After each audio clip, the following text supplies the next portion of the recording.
இந்த ஆள் என்னை திருப்பி கூப்பிட போகிறாரு, வச்சு செய்ய போகிறாரு அப்படின்னு. அதே மாதிரி சென்னைக்கு வந்தோடனே திருப்பி பிரதர் ஒரு சின்ன சின்ன கரெக்ஷன்ஸு, இது இந்த சீன் அப்படின்னு. இங்கே திருப்பி டப்பிங் ஸ்டுடியோவில் போனால் திருப்பி முதல் சீனில் ஆரம்பித்து கடைசி சீன் வரைக்கும். எதுக்குன்னா ஃபஸ்ட்டு அந்த டயலாக் ஃப்ளோ பிடிக்கணும், அதுக்கப்புறம் ஸ்லாங்கை பிடிக்கணும். இப்போ ஸ்லாங் எல்லாமே பிடிச்சாச்சு, டயலாக் ஃப்ளோ மலையாளத்தில் ஃப்ரீயாக வந்துருச்சு. இப்போ பர்ஃபார்மன்ஸில் ஸ்கோப் பண்ணலான்னு சொல்லிட்டு திருப்பி ஃபுல்லாக பேச வச்சார். பட் அதுக்கும் ரொம்ப தேங்க்ஸ், பிகாஸ் ஆடியன்ஸாக அதை பார்க்குறப்போ அதை ஆத்தென்டிக்காக நம்புகிறோம். எஸ், நான் ஒரு தமிழ் பையன் தான் லிவிங் இந்த பார்டர்ஸ். அவங்க சொன்ன மாதிரி பல்ட்டி வந்து அந்த தமிழ்நாடு கேரளா பார்டரில் நடக்கிற ஒரு கதை. ஸோ தமிழ் பையனாக நான் நடிச்சிருக்கேன், but who knows Malayalam. But இருந்தாலும் அந்த அந்த பார்டரில் வாழ்கிறவங்க மலையாளமும் பர்ஃபெக்டாக பேசுவாங்க, தமிழும் பர்ஃபெக்டாக பேசுவாங்க. ஸோ என்னை பார்க்குறப்ப யாருமே பாயிண்ட் அவுட் பண்ணிடக்கூடாது, என்னடா ஒரு டப்பிங் இப்படி பேசியிருக்காரு அப்படிங்கிறதுக்காக அதுக்காக எக்ஸ்ட்ரா எஃபர்ட் போட்ட உன்னியும் அவரோட கோ டைரக்டர் இவங்க எல்லாருக்குமே ரொம்ப நன்றி. ஸோ இது நான் எதுக்கு சொல்ல வந்தேன்னா, பாலா சாரை பற்றி ஆரம்பித்தேன். மலையாளத்தை நான் ஃபுல்லாக பேசி முடித்தோன்னே இங்கே தமிழ் தானே, அது ஹாஃப் டேயில் அடித்து முடிச்சிடலாம், டயலாக்லாம் தெரிஞ்ச விஷயம் தான் அப்படின்னு சொல்லிட்டு அங்கே போய் உட்காந்தா ஒரு தமிழ் படத்துக்கு எப்படி வந்து லிப்ஸிங்க் மாறாமல் எவ்வளோ பர்ஃபெக்டாக அந்த ஆத்தென்டிசிட்டி மாறாமல் நம்ம பார்க்கும்போது ஒரு தமிழ் படம் மாதிரியே இருக்கணும் பார்க்குறதுக்கு, அந்த அளவுக்கு வந்து எஃபர்ட்ஸ் வந்து பாலா சார் எடுத்து போட்டார். நான் உண்மையிலே ரொம்ப ஆச்சரியப்பட்டேன் அதை பார்க்குறப்போ. எவ்வளோ அழகாக வந்து இப்போ கூட ரீசெண்டாக லோகா அந்த மாதிரி படங்கள்லாம் கூட பாலா சார் தான் பண்ணியிருக்காரு. ஸோ அந்தளவுக்கு அந்த எக்ஸ்பீரியன்ஸ் வந்து அவர் கூடவே உட்காந்து சின்ன சின்ன விஷயங்கள் மாற்றி மாற்றி பேச வச்சார். ஸோ தமிழ் வெர்ஷனும் ரொம்ப நல்லா வந்திருக்கு, ஒரு ப்ராப்பர் தமிழ் படம் பார்க்குற மாதிரி இருக்கும். ஸோ ஒன்ஸ் அகேன் இவங்க எல்லாரோட சார்பாக நான் கேட்டுக்கிறேன், எல்லாருமே வந்து படம் பாருங்கள், உங்களுக்கு பிடிச்சிருந்தா கண்டிப்பாக எங்களை சப்போர்ட் பண்ணுங்கள். Thank you so much once again for this opportunity. எப்படியாச்சும் பிரீத்தியோட 2 வார்த்தை எக்ஸ்ட்ரா பேசினோன்னு பார்த்தேன், ஏன்னா படப்படன்னு பயங்கரமாக தமிழில் பேசிட்டாங்க. So thank you so much. இப்போ இவ்வளோ நேரம் நான் வந்து ஒரு நடிகராக இங்கே பேசினேன், நான் ஒரே ஒரு வார்த்தை ஒரு ஹஸ்பண்டாக இங்கே பேசிடுறேன். ஆங்கர் பண்ண கீக்கி வந்து ரொம்ப நல்லா ஆங்கரிங் பண்ணுறாங்க. எந்த ஸ்டேஜ்லேயும் வந்து நான் இதை வந்து சொல்ல எனக்கு ஒரு வாய்ப்பு கிடச்சதில்லை. நீங்கள் எல்லாருமே வந்து என்றைக்குமே அவங்களுக்கு ஒரு பெரிய இல்லைம்மா, நீ சொல்லி கொடுத்துருக்க மாதிரிலாம் பேசலாம், நான் வேறு மாதிரி தான் பேசலாம். இல்லை. ஸோ என்றைக்குமே வந்து அவங்களுக்கு ஒரு பெரிய சப்போர்ட்டிவாக நீங்கள் இருந்திருக்கீங்க. So thank you so much. Please do continue supporting us. ரொம்ப ரொம்ப நன்றிங்க. எல்லாருக்கும் வணக்கம். பல்ட்டி ஒரு sports action drama. I think everything has been set already. I don't know what to say. It's actually 4 பசங்க அவரோட லைஃபை எப்படி இந்த வில்லன் கேரக்டர்ஸோட இன்வால்வ் ஆகுறாங்க,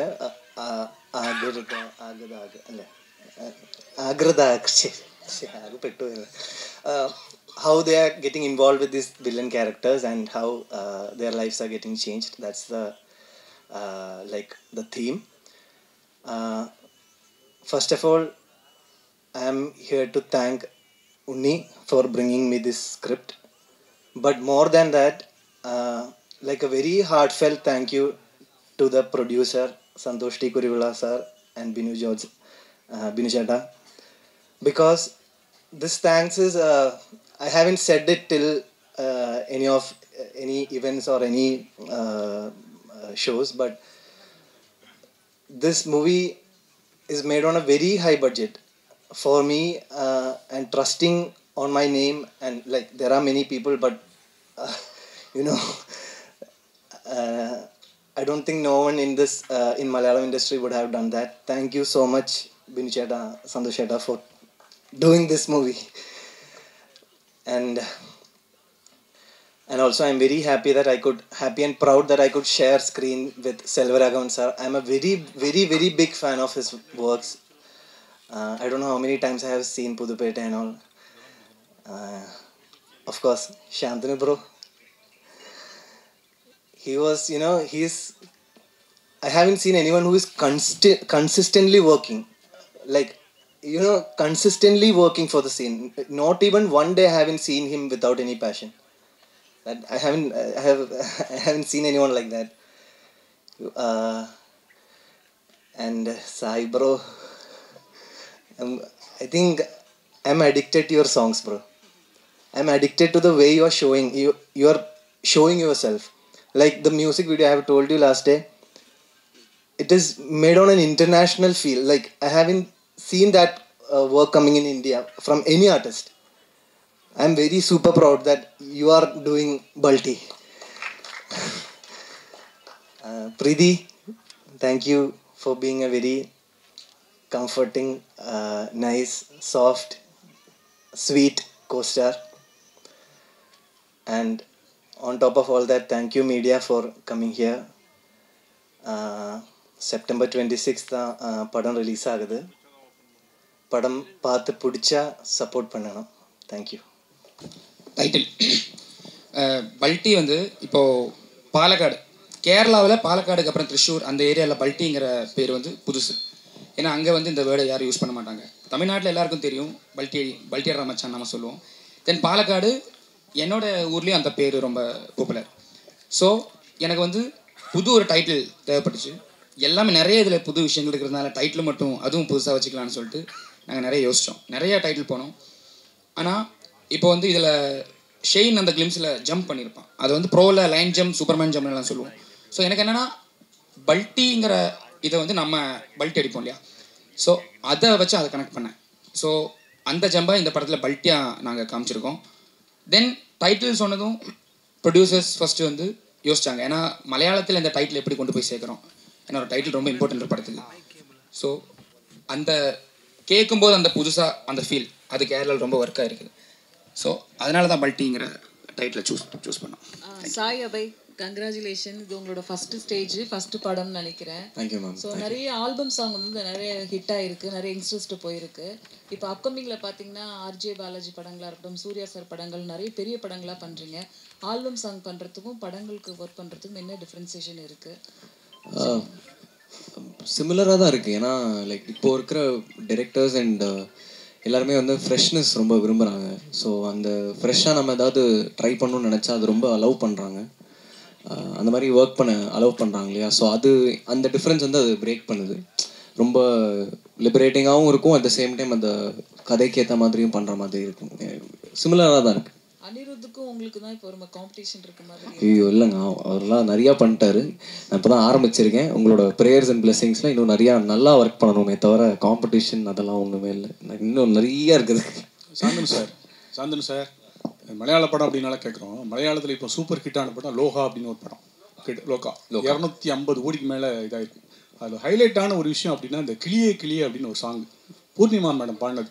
கிட்டத்தட்ட 42 வருஷம் கழித்து இன்னும் பேசப்படுது. அது காரணம் என்ன நினைக்கிங்க? உங்கள் படங்கள் ஒரு 42 வருஷம் கழிச்சு உங்கள் படங்களும் உங்கள் பாட்டும் அம்மா படம் மாதிரி அப்பா படம் மாதிரி பேசப்படுமா? அந்த பழைய பாட்டு அன்னைக்கு பேசப்படுறதுக்கு என்ன காரணம் நினைக்கிங்க சார்? ஃபஸ்ட்டு லான்ச் ஆகி 17 வருஷத்துக்கு அப்புறம் இன்னமும் என்னோடய பாட்டு டாக்ஸி வந்து இருக்குது. அதுக்கே நான் வந்து ஒரு பெரிய பிளெஸ்ஸிங்காக எடுத்துக்கிறேன். ரேமான் சாருக்கு அதுக்கு ஒரு பெரிய தேங்க்ஸ். அதுக்கப்புறம் நம்மளோட பாட்டு இதெல்லாம் வந்து பேசப்படுமா இல்லைன்னு தெரில. 40 வருஷத்துக்கு அப்புறம் நம்ம இன்னும் இண்டஸ்ட்ரியில் வந்து ஒரு நல்ல நடிகர்னு ஒரு பேர் எடுத்தாலே ரொம்ப பெரிய விஷயமா நான் எதிர்பார்க்குறேன் நான். ஸோ அந்த பிளெஸ்ஸிங் எனக்கு கிடைச்சாலே நான் போதுன்னு பார்க்குறேன். நான் முன்னாடியே சொன்ன மாதிரி வெற்றி அப்படிங்கிறது நிறைய பெர்ஸ்பெக்டிவில் தீர்மானிக்கப்படுது. பட் என்றைக்குமே வந்து நம்ம யார் எந்த வீட்டிலேருந்து வரோம், எந்த பேக்ரவுண்ட்லேருந்து வரோம் முக்கியம் இல்லாமல் டெடிக்கேட்டடாக ஹார்ட் ஒர்க்கோடு நம்ம வந்து உழைச்சிக்கிட்டே இருந்தோன்னா ப்ரெஸ்ஸும் சரி பப்ளிக்கும் சரி என்றைக்குமே சப்போர்ட் பண்ணிக்கிட்டே இருக்கீங்க. ஐ திங்க் அதனால தான் நான் சொன்னேன் இந்த சாந்தனு பாக்யராஜ் அண்ட் சாந்தனு ஆரம்பிக்கும் போது சாந்தனு பாக்யராஜாக ஆரம்பித்தேன். பட் இன்னைக்கு வரைக்கும் நான் ஓடிட்டுருக்கேன்னா அது வந்து சாந்தனுங்கிற ஒரு தனிப்பட்ட நபரை தான் வந்து எல்லாருமே பார்த்து சப்போர்ட் பண்ணியிருக்கீங்க. ஸோ அது வந்து இன்னும் நீடிக்கணும். நீங்கள் சொன்ன மாதிரி அது ஒரு பிளெஸ்ஸிங்காகவே எடுத்துக்கிறேன். நீங்கள் சும்மா சொன்னீங்களா இல்லை ஆத்மாத்மா சொன்னீங்களான்னு தெரியல. 40 வருஷத்துக்கு அப்புறம் எனக்கு அது என்னோட பேர் இன்னும் நின்று எல்லாரும் என்னை பற்றி பேசினாங்கன்னா அது ஒரு பெரிய பிளெஸ்ஸிங் தான் சார். இயக்குனர் சார் படத்தில் 4 கதாநாயகன் சொன்னீங்க சரிங்களா? அதில் பெஸ்ட் ஆக்டர் யார் கொடுக்கலாம் நீங்களே சொல்லுங்கள். எங்கே இருக்கீங்கன்னா ஓகே சொல்லுங்கண்ணே. பெஸ்ட் ஆக்டர் ஏன்னா நீங்கள் செலக்ட் பண்ணது எல்லாமே நல்ல ஆர்டிஸ்ட் சரிங்களா? யார் வந்து நல்லா பர்ஃபார்மன்ஸ் பண்ணியிருக்கா? இல்லைங்க, நான் எப்படி ஒரு பர்ஃபார்மன்ஸை பார்க்குறேன்னா ஒரு சீனில் ஒருத்தர் இப்போது ஷெயின் நல்லா சாந்தனு ப்ரோ நல்லா பெர்ஃபார்ம் பண்ணான்னா ஷெயின் அதை விட நல்லா பெர்ஃபார்ம் பண்ணுவான். அடுத்த டைலோ சாந்தனு ப்ரோ இன்னும் ஸ்கோர் பண்ணுவார். அந்த 2 பசங்க இன்னும் ஸ்கோர் பண்ணுவாங்க. ஸோ எப்போவுமே அவங்களுக்குள்ள அந்த சீனை நல்லா கொண்டு வரதான் காம்படிஷன் இருந்தது தவிர அவங்களுக்குள்ள காம்படிஷன் இருந்தது கிடையாது. ஹெல்த்தியாக ஏன்னா எனக்கு வந்து 4 ஸ்டார்ஸ் வச்சு படம் 4 பசங்களை வச்சு பண்ணுறோம். ஏன்னா சாந்தனு ப்ரோ வந்து இங்கே தமிழில் அவர் இங்கே ஒரு ஹீரோ, ஷெயின் வந்து கேரளாவில் ஹீரோ, 2 புது பசங்க. ஸோ எனக்கு தெரியல எவ்வளோ ஹீரோஸ் எவ்வளோ ஸ்டார்ஸ் வந்து இதுக்கு ஒத்துக்குவாங்கன்னு. ஏன்னா ஈக்குவல் ஸ்பேஸ் அவங்க 2 பேருக்கும் கொடுத்து இந்த படத்தை பண்ணியிருக்கோம். அது வந்து பெரிய விஷயம் சார். நான் வந்து அதை இங்கே சொல்ல ஷெயின் ப்ரோ சாந்தனு ப்ரோ அது பெரிய விஷயம். நீங்கள் ஒவ்வொரு சீனாக பாருங்கள், எங்கேயுமே வந்து ஷெயினுக்குன்னு சொல்லிட்டு ஒரு அந்த மாதிரி இருக்காது. எல்லாருமே உதயன், குமார், மணி, ரமேஷ் அந்த 4 பேர் தான் தெரியுவாங்க. ஸோ அப்படி கேட்டிங்கன்னா 4 பேருமே எனக்கு சேர்ந்த நடிகர்கள் தான். எல்லாருமே சூப்பராக பண்ணியிருக்காங்க. Thank you. Hello Sai. Hello. Actually இதுக்கு முன்னாடி இருந்த மியூசிக் டைரக்டர்ஸ்க்குலாம் வந்து இந்த ட்ரெண்டிங் ப்ரெஷர் அப்படிங்கிறதே கிடையாது. பட் இந்த ட்ரெண்டிங்குள்ளே இப்போ மாட்டிருக்கீங்க. ப்ளஸ் ஆல்சோ பாட்டு மட்டும் இல்லாமல் பிஜிஎம்மும் வந்து கான்சன்ட்ரேட் பண்ண வேண்டிய ஒரு சுச்சுவேஷன் இருக்கு. இந்த சுச்சுவேஷனில் நீங்கள் ஒரு மியூசிக் டைரக்டர் இப்போ தான் வந்து ஸ்டெப் எடுத்து வைக்கும் போது எப்படி இருக்கு? இல்லை, நான் ட்விட்டர்லேயும் இன்ஸ்டாலையும் இல்லை. ஸோ அதனால் மோஸ்ட் ஆஃப் த டைம் இந்த ப்ரெஷர் பஞ்சாயத்து இருக்காது most of the time. And அதை வந்து இல்லை, கிரிட்டிசிசம் அதெல்லாம் எடுத்துக்கணும்னு நினைக்கிறேன். நானும் என்னென்னலாம் ஏதாவது சஜஷன்ஸு இந்த மாதிரி சொல்லுவாங்க, அது இப்போவே நல்லா அதெல்லாம் எடுத்துக்கிட்டு நல்லா ஒர்க் பண்ணணும்னு ஆசைப்பட்றேன். அண்ட் அதையும் தாண்டி அது நிறையா டைம் சாப்பிடுதுன்னு நினைக்கிறேன் இந்த ரெண்டு விஷயங்களும். ஸோ அதனால் அது ரெண்டுமே இல்லை. நான் வந்து ஒரு டைப் பேட் ஃபோன் வச்சு தான் இப்போது ஒர்க் பண்ணிட்டுருக்கேன் ஸ்டூடியோவில். So communication only through that. Hello Shine, welcome to Chennai. So actually நீங்கள் வந்து ரொம்ப செலக்டிவாக தான் அதர் லாங்குவேஜஸில் மூவி செலக்ட் பண்ணுறீங்க. நிறைய ஸ்டோரிஸ் வந்திருக்கும். என்ன ஸ்டோரியில் இருந்தால் உங்களை இம்ப்ரெஸ் பண்ணலாம், நீங்கள் வந்து ஓகே சொல்லுவீங்க? என்ன ரோல் எப்படி இருக்கணும், எப்படி கதை சூஸ் பண்ணுவீங்க? ஆக்சுவலி இப்போ நான் யோசிக்கிறேன்னா ஒரு கதா மூலியமாக இருக்கணும். ஆனால் அட் த சேம் டைம் அது கொஞ்சம் கமர்ஷியலாக பேக்கேஜிங்காக இருக்கணும் தான் நான் நினைக்கிறேன். ஆனால் அப்படி இருந்தால் மட்டும்தான் தியேட்டரில் ஒரு கொஞ்சம் நிறைய ஆடியன்ஸை மாஸ் ஆடியன்ஸில் கூட அட்ராக்ட் பண்ண மாதிரி. ஆனால் எப்படி சொல்கிறது, மசாலா என்டர்டெய்னர் மாதிரி இல்லை, கண்டென்ட் இருக்கணும். ஆனால் அதில் கொஞ்சம் கமர்ஷியல் ஃப்ளேவர் எல்லாம் இருந்தால் கொஞ்சம் கூட ஆடியன்ஸ்க்கு மாஸாக அட்ராக்ட் பண்ண முடியும் தான் நினைக்கிறேன். சாந்தனு சார், 17 வருஷத்துக்காக 16 வருஷத்துக்கு பிறகு இப்போ மலையாளத்தில் அறிமுகமாகிருக்கீங்க 2வது முறையாக. உங்களுக்கு என்ன மாதிரியான இதை ஏற்படுத்தி தரும் அந்த படம் உங்களுக்கு? சார், நான் முன்னாடியே சொன்ன மாதிரி சாந்தனு பாக்யராஜா அப்படின்னு பார்க்காம தங்கமில் நடித்த சாந்தனு, ப்ளூ ஸ்டாரில் நடித்த சாந்தனு பார்த்து தான் வந்து உன்னி எனக்கு இந்த வாய்ப்பு கொடுத்தாரு. ஸோ அதுவே எனக்கு ஒரு பெரிய வெற்றியாக நான் பார்க்குறேன். அது ஒரு வெற்றியாக பார்க்குறப்போ கண்டிப்பாக இந்த குமார் கதாபாத்திரத்தில் இது நான் ஆக்சுவலாக ப்ளூ ஸ்டாரோட நான் நிறைய கம்பேர் பண்ணியிருக்கேன். சில இன்டர்வியூஸில் பேசியிருப்பேன். ப்ளூ ஸ்டார் அந்த ராஜேஷ்ங்கிற கதாபாத்திரத்துக்கு எத்தனை கிராஃப்ஸ் இருந்துச்சோ அவ்வளோ ஸ்கோப் இருந்துச்சு எனக்கு பெர்ஃபார்ம் பண்ணுறதுக்கு. பிகாஸ் ஃப்ளாட்டாக ஒரு இமோஷனில் ஒரு கிராஃபில் போகாமல் ஒரு கதாபாத்திரத்துக்கு நிறைய கிராஃப்ஸ் வரப்போ வந்து நம்ம பெர்ஃபார்ம் பண்ணுறதுக்கான ஸ்கோப் இருக்கும், நிறைய இமோஷன்ஸ் காட்ட முடியும். அந்த மாதிரி வந்து இந்த குமார் கதாபாத்திரம் வந்து ஒரு பெரிய கிராஃப் இருக்குது, ஏகப்பட்ட இமோஷனல் சேஞ்சஸ் இருக்கும். ஃப்ரெண்ட்லியாக இருப்பான், திடீர்னு நெகட்டிவாக இருப்பான், திடீர்னு ஒரு கில்ட் ட்ரிப்குள்ளே போவான், அதுக்கப்புறம் எதையுமே சமாளிக்க முடியாத ஒரு சூழலில் மாட்டிக்கிற மாதிரி ஒரு சுச்சுவேஷனில் இருப்பான். ஸோ இது ரொம்ப ஒரு ட்ரிக்கியான ஒரு கேரக்டர். ஒரு கத்தி மேலே நடக்கிற மாதிரி லைட்டாக இப்படி ஸ்லிப் ஆச்சுன்னா அவன் நெகட்டிவ் ஆயிடுவான், இல்லை அப்படி ஸ்லிப் ஆச்சுன்னா ரொம்ப பாசிட்டிவாக தெரியுவான். ஸோ ரெண்டுத்துக்கும் நடுவில் பெர்ஃபார்ம் பண்ணணும். அதை நான் எந்தளவுக்கு பண்ணியிருக்கேன்னு தெரில, நீங்களாக தான் பார்த்துட்டு சொல்லணும்.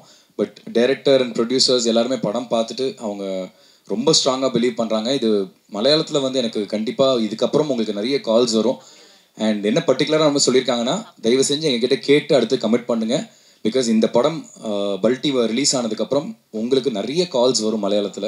ஸோ அதை வந்து கரெக்டாக சூஸ் பண்ணி எடுத்திங்கன்னா உங்களுக்கு மலையாளத்தில் ஒரு பெரிய கிராஃப் ஏறும்னு சொல்லியிருக்காங்க. ஸோ நம்மளுக்கு எல்லா சினிமா ஒன்று தாங்க, தமிழ் சினிமா இருக்கட்டும் மலையாள சினிமா, அது ரெண்டுத்திலே நடிக்க மட்டும் தான் நம்ம ஆசைப்பட்டு வரும்.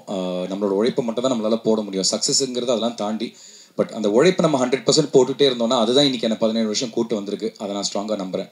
ஸோ கண்டிப்பாக பல்டி முடிஞ்சதுக்கப்புறம் அதோட வரவேற்பு எப்படி இருக்குங்கிறது படம் பார்த்துட்டு நீங்கள் ஆடியன்ஸில் தான் சொல்லணும். பட் கண்டிப்பாக என்னோட உழைப்பு வீண் போகாது அப்படிங்கிறத நம்புகிறேன்.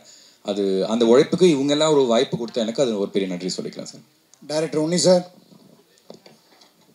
செல்வராகவன் வந்து அவர்கிட்ட கதை சொல்கிறதுக்கே நீங்கள் பயந்தீங்க. இங்கே தான் இருக்கேன். சொல்லுங்கண்ணே. செல்வராகவன்கிட்ட கதை சொல்லவே பயந்தீங்க. ஆமாம். அவர்கிட்ட இப்போ வேலை வாங்கியிருக்கீங்க. அவருடைய கேரக்டர் பேர் என்ன? அவர் என்ன மாதிரி கேரக்டர் நடிச்சிருக்கிறாரு? அவருடைய கேரக்டர் பேர் பொற்தாமரை பைரவன். அவர் வந்து இதில் ஒரு என்ன சொல்கிறது, ஸ்பாயிலர் ஆகக்கூடாது, ஒரு antagonist, one of the antagonist. அதை விட புதுசாக ஒன்று பண்ணியிருக்காரு. ஸோ வை செல்வா சார்னா, இந்த படத்தில் எங்களுக்கு வந்து இது வரைக்கும் அந்த மூடில் விஷுவலாக அந்த மாதிரி இமேஜ் வராத ஒருத்தர் வேணுங்கிற மாதிரி இருந்துச்சு. ஸோ அதனால தான் செல்வா சாரை சூஸ் பண்ணோம். ஸோ அவர் நிறைய நல்லா பண்ணியிருக்காரு. இதில் எனக்கு மெமரபுளான மூமெண்ட்ஸ் எப்படின்னா, எல்லாருக்கும் எல்லா டைரக்டருக்கும் வந்து எல்லாருக்கிட்டையும் ஒர்க் பண்ணும்போது செல்வா சார் மட்டும் கால் ஷீட் மட்டும் நான் தேடி பார்ப்பேன், நாளைக்கு வராரா, 22 நாள் ஒர்க் பண்ணியிருக்காரு நம்ம கூட. ஸோ என்னென்னா நான் கேட்டிருக்கேன் அவருக்கு, சார் நான் வந்து ஸ்போர்ட் எடிட்டராக நீங்கள் பார்க்குறதுல என்ன சார்? இல்லை உன்னி அது தெரியும் எனக்கு, எப்படி வருது படம் எப்படி வருது எனக்கு தெரியும். அதுதான் எனக்கு வந்து ஃபஸ்ட்டு கிடைச்ச அவார்ட் செட்டில். ஐ திங்க் 50வது 60வது நாள் நான் கேட்டேன், சார் இவ்வளோ நாள் படம் முடிஞ்சிருக்கு, நீங்கள் ஒரு சீன் வந்து பார்க்கல. இல்லை ஒன்று எனக்கு தெரியும்னு சொன்னார். அது பெரிய ஒரு விஷயம். ஸோ செல்வா சார் கேரக்டர் வந்து இதில் மலையாளம் பேசியிருக்காரு. அது பெரிய surprise. I think trailer 21 release பண்ணுறோம், அதில் உங்களுக்கு தெரியும். அவரும் என்னென்னா அந்த பார்டரில் இருக்கிற கேரக்டர் தமிழ் பேசணும், தென் மலையாளம் தமிழ் சாயலில் பேசணும். அவருக்கும் அது சேலஞ்சிங்காக இருந்துச்சு. தென் ஃபஸ்ட்டு நான் கேட்டேன், சார் சில டைலாக்ஸ் தமிழுக்கு மாத்திரமா? இல்லை நான் மலையாளமே பேசுகிறேன்னு சொல்லிட்டு நிறைய எஃபர்ட் எடுத்து அவரும் மலையாளம் பேசியிருக்காரு. சிம்பிளாக சொல்லணும்னா டெவலிஷ், அதான் செல்வா சார் கேரக்டர் இதில் நான் சொல்லுவேன். பாருங்கள். Director. Yes, சொல்லுங்கள். Congratulations. Thank you. The teaser looks fantastic. Shanthu in particular, you look very, very good. Thank you. Okay, coming back to you. உங்கள் படம் வந்து this is about கபடி இல்லைங்களா?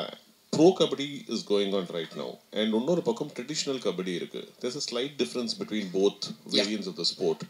இந்த படத்தில் நீங்கள் எந்த ஃபார்ம் ஆஃப் கபடியை வந்து டீல் பண்ணியிருக்கீங்க? 1. 2, the inspiration for the story. எங்கிருந்து, where did the story start from? What was the spark for the story? And 2, usually Malayalam has very good writers. In fact, most of your films work big time because you have specialists for that. உங்கள் படம் நீங்களே எழுதியிருக்கீங்க. Have other writers contributed, helped in any way? Sir first கொஸ்டினுக்கு answer வந்து, இப்போ நம்ம ஒரு kabaddi first வந்து பல்ட்டியை வந்து கபடி படத்தை தாண்டி கபடி இதில் ஒரு கேரக்டர் எலிமெண்ட் மாதிரி தான் இருக்கும். ஏன்னா ஃபஸ்ட்டு நம்ம ஒரு ஸ்கிரிப்ட் எடுக்கும்போது டான்ஸுங்கிறத பிளான் பண்ணுவோம் இல்லையா? ஒரு ஸ்போர்ட்ஸ் படம்னா கிளைமேக்ஸ் வந்து அந்த ஹீரோ அந்த ஸ்போர்ட்டில் ஜெயிக்கிறானா இல்லையா, அந்த மாதிரி இருக்கும் நிறைய. அதையே பிரேக் பண்ணியிருக்கோம். ஏன்னா கபடி இதில் இருக்குது, ஆனால் இது வந்து ஃபுல் அண்ட் ஃபுல் கபடி படம் கிடையாது. பட் கபடி இருந்திருக்கும். கபடியோட எலிமெண்ட்ஸ் படம் ஃபுல்லாக இருக்கும். அப்புறம் ப்ரோ கபடி நம்ம வந்து ஆல்மோஸ்ட் 90 இல்லை